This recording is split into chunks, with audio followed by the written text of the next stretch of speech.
আমাদের এই ছয়তলা ফ্লোর আজীবন সান প্রাইভেট লিমিটেড ইউনিটের গাছা ইউনিট এলাকায় অবস্থিত।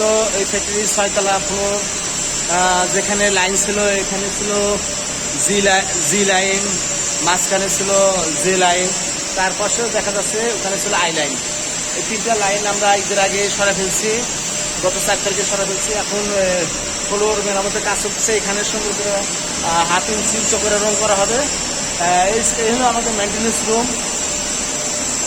এইগুলো আমাদের মেনটেন্যান্স রুম। মেনটেন্যান্স রুম এখন কাজ শেষ। এখানে সব ফ্লোর পরিষ্কারের কাজ সব রং উঠা ফেলতেছে, মেশিন দিয়ে সব রং উঠে ফেলতেছে। আমরা এখানে নতুন করে রং করা হবে, নতুন করে রং করা হবে।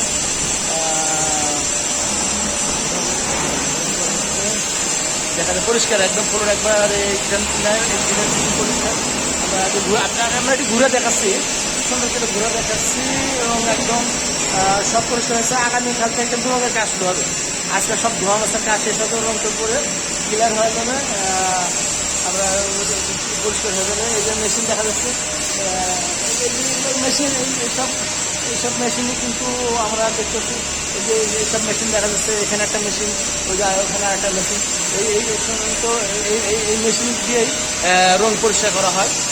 এই মেশিনগুলো দিয়ে রং পরিষ্কার করে তারপর নতুন করে সুন্দর করে রং করা হবে। ওকে, এইটা ছিল বাথরুমের যে খাবার পানির আয়োজন ছিল, এই জায়গাটা ভরাট হয়ে গেছে। এই যে ভরাট করে রাখছে, এটা ফ্লোর ইনচার্জ আসার সাহেবের কাজ। এটা উনি এটা ভরাট করছে। আর এখানে যে আইডিয়াল মেশিন এরিয়া ছিল, এই জায়গাও আসার সাহেবেরা দখল করে ফেলছে। এই যে ফ্লোর ইনচার্জ আসার সাহেব, উনি এগুলো সব দখল করে ফেলছে। এখন দেখুন এই যে এগুলা আমরা দেখাচ্ছি আই লাইন, যেটা এটা হচ্ছে আই লাইন। এইখানে একটা লাইন ছিল, লাইন নাম ছিল আই লাইন। এই জায়গাটা একদম পরিষ্কার হয়ে গেছে, সব ভাষা মজার কাজ শেষ, রং উঠে ফেলতেছে। নতুন করে এখানে আবার সুন্দর করে রং করবে। ঈদের পরে আবার নতুন করে লাইন চালাবো ইনশাল্লাহ। আপনারা সবাই দোয়া করবেন সহি সালামত কাজ ফয়সালা করার জন্য। ওকে, ধন্যবাদ, ভালো থাকেন, সুস্থ থাকবেন।